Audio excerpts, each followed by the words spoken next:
तो बच्चों question number 3 में है dy by d x is equals to dy by d x plus y है, साथ में प्लस वाई है, इज इक्वल्स टू 1 है।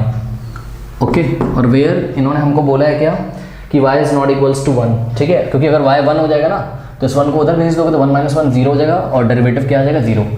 तो ऐसा कुछ डेरिवेटिव का बता रहे हैं, डेरिवेटिव 0 नहीं है। डेरिवेटिव क्या होता है, किसी कर्व के किसी पॉइंट पे टेंजेंट का स्लोप होता है, तो स्लोप 0 नहीं है इसका मतलब। ठीक है, तो ज़्यादा आपको इतना सोचना नहीं है, y 1 के इक्वल नहीं है। ओके, ये दिया हुआ है क्वेश्चन में। अब क्या करें, यहाँ से वेरिएबल सेपरेबल मेथड लगाने के लिए काम करते हैं, इस y को उधर भेज दो तो क्या हो जाएगा dy by d x is equals to 1 minus y. अरे y को उधर भेज दो या सब्ट्रैक्टिंग y बोथ साइड कर दो। ठीक है, ये हो गया। अब इसको ऐसे ब्रैकेट में लिख सकते हो, ठीक है ना। अब dx को उधर भेज दो तो dy is equals to 1 minus y into d x. अब क्या करो, इस 1 माइनस वाई को मल्टीप्लाई में इधर डिवाइड में भेज दो, है ना, या फिर dividing by 1 minus y both side. 1 minus y से इधर भी डिवाइड लगाओ और इधर लगाओगे तो ऊपर 1 अपॉन 1 माइनस वाई ऐसे लिख सकते हो आप। ठीक है, ये कैंसिल हो गया। ओके, तो दिस इम्प्लाइज हमारे पास क्या आ गया 1 upon 1 minus y d y is equals to d x, ये आ गया। अब इंटीग्रेटिंग बोथ साइड, देखिए बच्चों, कुछ बच्चों को तो डायरेक्ट इसका इंटीग्रेशन पता होगा, है ना।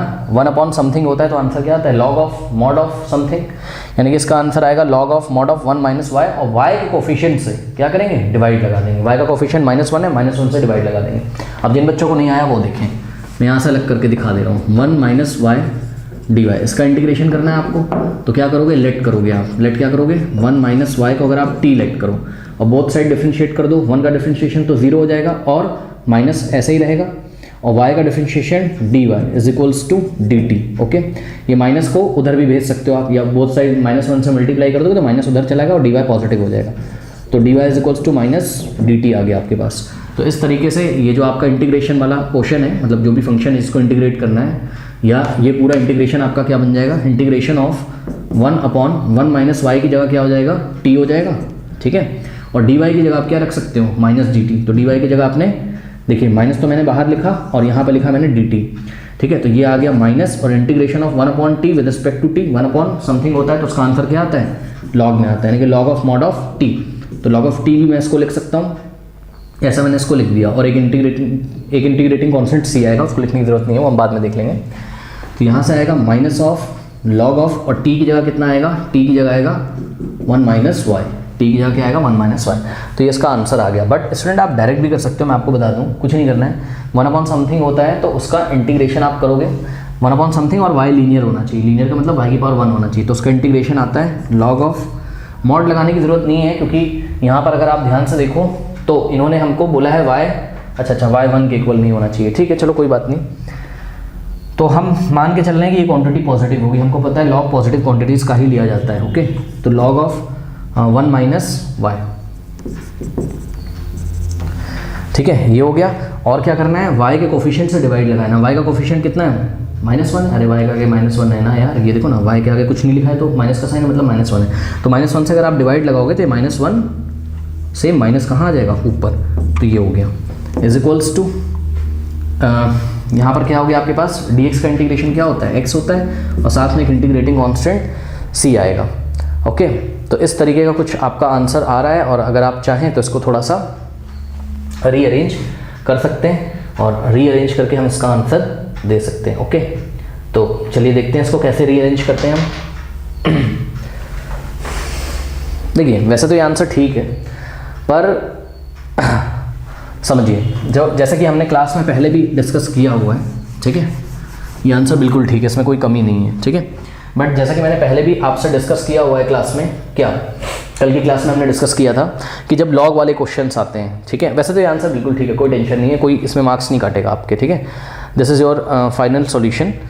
बट एक काम करते हैं हम ना, इसको y is equals to something के फॉर्म में लाते हैं। क्या y is equals to something के फॉर्म में लाते हैं, पता है क्यों, क्योंकि उसने हमको कर्व की इक्वेशन पूछी है, और छोटी क्लासेस से 9th क्लास से हम पढ़ रहे हैं ना, लाइन वाले चैप्टर में चले जाओ, स्ट्रेट लाइन वाले में y इज इक्वल्स टू कुछ mx प्लस c टाइप का दिया रहता था, तो हम ग्राफ ड्रॉ करते थे, x की वैल्यू डालते रहते थे, y की लाते थे, तो y को ना x का फंक्शन बना के लाना है हमें, तो ऐसा कुछ दोगे तब फाइनल आंसर माना जाएगा। तो उसको करने के लिए यहाँ मुझे लॉग दिख रहा है, अब ये x है, सुनो x पे अपने मन से लॉग नहीं डाल सकते हो आप, x पे अपने मन से लॉग नहीं डाल सकते हो, लेकिन जो कांस्टेंट आया ना उस पे अपने मन से लॉग डाल सकते हो। कल भी मैंने आपसे ये बात करी थी क्या, कि अगर कोई कांस्टेंट है, ठीक है, अगर कोई कांस्टेंट है तो वो कांस्टेंट पता है किसी कांस्टेंट का लॉग लेने से ही तो आया होगा। मान लो कि ये कांस्टेंट स्मॉल सी है, अभी मान लो ये कांस्टेंट स्मॉल सी है, ओके। तो ये जो स्मॉल सी कांस्टेंट है ये किसी नंबर का लॉग लेके ही तो आया होगा। मान लो ये लॉग ऑफ कैपिटल सी, मान लो कैपिटल सी का लॉग लेके स्मॉल सी आया है, तो यह मान के चल रहे हैं, इसलिए हम इस स्मॉल सी की जगह क्या लिख सकते हैं, लॉग ऑफ सी। जिन्होंने पिछली क्लास मेरी करी है वो क्लियर समझ रहे होंगे मैं क्या कह रहा हूँ, ठीक है। तो यहाँ हमने लिख दिया लॉग ऑफ कैपिटल सी। अब इस लॉग ऑफ सी को हम लेफ्ट में ले आते हैं, तो यहाँ के माइनस हो जाएगा, यानी कि अब हमारे पास हो जाएगा minus of log of 1 minus y minus log c is equals to x हो गया, ठीक है। अब क्या करते हैं हम, अगर हम ध्यान से देखें यहाँ से, तो हम यहाँ से माइनस कॉमन ले सकते हैं। देखिए यहाँ भी माइनस है, यहाँ भी माइनस हमने कॉमन ले लिया, तो अंदर क्या बच जाएगा आपके पास, अंदर बच जाएगा लॉग ऑफ 1 माइनस वाई ये भी प्लस हो गया और ये भी प्लस हो जाएगा, plus log of c is equals to x. अब ये वाला माइनस आप उधर भेज सकते हो, बोथ साइड -1 से मल्टीप्लाई कर दो, मल्टीप्लाई में -1 बोथ साइड, तो -1 इधर मल्टीप्लाई करेगा तो इसको प्लस कर देगा, और उधर -1 मल्टीप्लाई करेगा तो उसको माइनस कर देगा, ठीक है। अब ये फॉर्मूला सब बच्चे पहचान रहे होंगे, लॉग ऑफ ये m है और ये क्या है n है, log m plus log n क्या होता है, log m इंटू n होता है, तो ये हो जाएगा log m इंटू n, यानी कि 1 minus y into c is equals to minus x, ऐसा कुछ आ गया आपके पास, ओके। अब ध्यान से चेक करिए जरा, हम क्या करते हैं जब ऐसी स्थिति आ जाती है, तो देखिए लॉग के साथ क्या है, लॉग के साथ आपका है, समझिए जरा बात को, log m इंटू n था, यानी कि लॉग के साथ 1 माइनस वाई इंटू सी है। चलो मैं इसको ऐसे लिख देता हूँ, ये जो भी मैंने लिखा है उस पूरे का लॉग लिया गया है। और लॉग को हटाने के लिए क्या करते थे हम, कल हमने कि क्वेश्चंस में देखा हुआ है, लॉग को हटाने के लिए हम क्या करते हैं, लॉग को हटाने के लिए हम ई की पावर में दे देते हैं सबको, ठीक है। तो इस पूरे को हम, अरे भाई ये पढ़ाया ना मैंने, देखिए जैसे कि मान लीजिए आपके पास लिखा था log a is equals to c लिखा है, ठीक है ना, या कुछ भी लिखा है, तो अगर आप बोथ साइड e की पावर में ले जाओगे, ये देखिए इसको भी आप e की पावर में ले गए और c को भी, log a को भी e की पावर में भेज दिया और c को भी e की पावर में भेज दिया, तो क्या होता था, ये e से log हट जाता है और आ जाता है a is equals to e की पावर c, ऐसा आ जाता है। यहाँ पर भी आप बोथ साइड e की पावर में भेज दो, यानी कि e की पावर में भेज दिया आपने इस पूरे को, तो log of 1 minus y into c is equals to, उधर भी आपने क्या किया, e की पावर में भेज दिया, ठीक है। अब देखिए e से log हट जाएगा ऐसे, और इधर आपके पास आ जाएगा 1 minus y into c is equals to e की पावर माइनस एक्स, ओके। तो अब आपका आंसर आने जा रहा है बच्चों,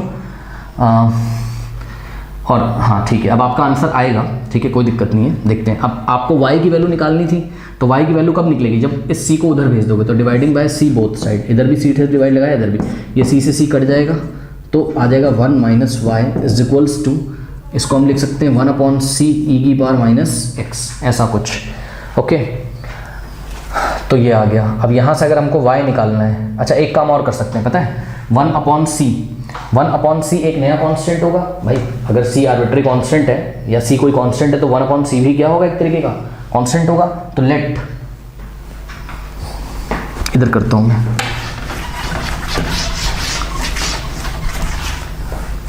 late 1 upon c is equals to capital A, हमने 1 अपॉन सी को कैपिटल ए मान लिया, ये लिखना पड़ेगा आपको कॉपी में, है ना, बताना पड़ेगा कि 1 अपॉन सी को कैपिटल ए हमने मान लिया है। तो क्या हो जाएगा आपके पास, 1 minus y is equals to, 1 upon c की जगह आपने कैपिटल ए लिखा है, ई की पावर माइनस एक्स लिखा है, ठीक है। अब ध्यान से देखिए बच्चों, अगर हम बोथ साइड y ऐड कर दें, एडिंग y बोथ साइड, ध्यान से चेक करिएगा, y लेफ्ट में भी ऐड करने आ रहा हूँ और राइट में भी, तो इधर भी y ऐड किया और इधर भी y ऐड कर दिया, ठीक है। तो ये y से y कैंसिल हो जाएगा और आपके पास हो जाएगा क्या, 1 is equals to a into e की पावर x प्लस सी, ठीक है। अब आपको y की वैल्यू निकालनी है, तो आप इस पूरे को इधर भेज दो, तो क्या हो जाएगा, 1 माइनस a इंटू ई की power minus x is equals to y, तो y की वैल्यू आ गई हमारे पास 1 माइनस a इंटू ई की पावर माइनस एक्स, ओके बच्चों।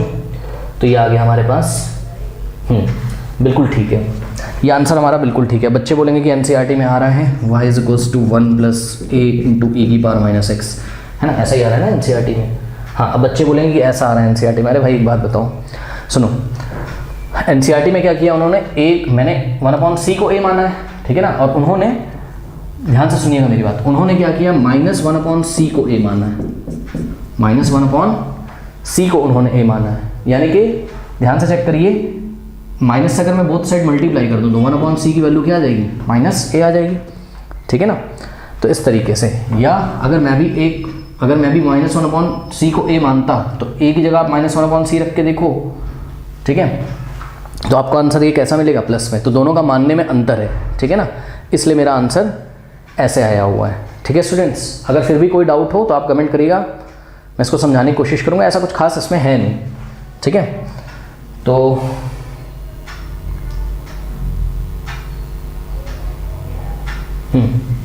बिल्कुल सही है हमारा आंसर, कोई दिक्कत नहीं है। ओके, चलिए इसको कर लीजिए।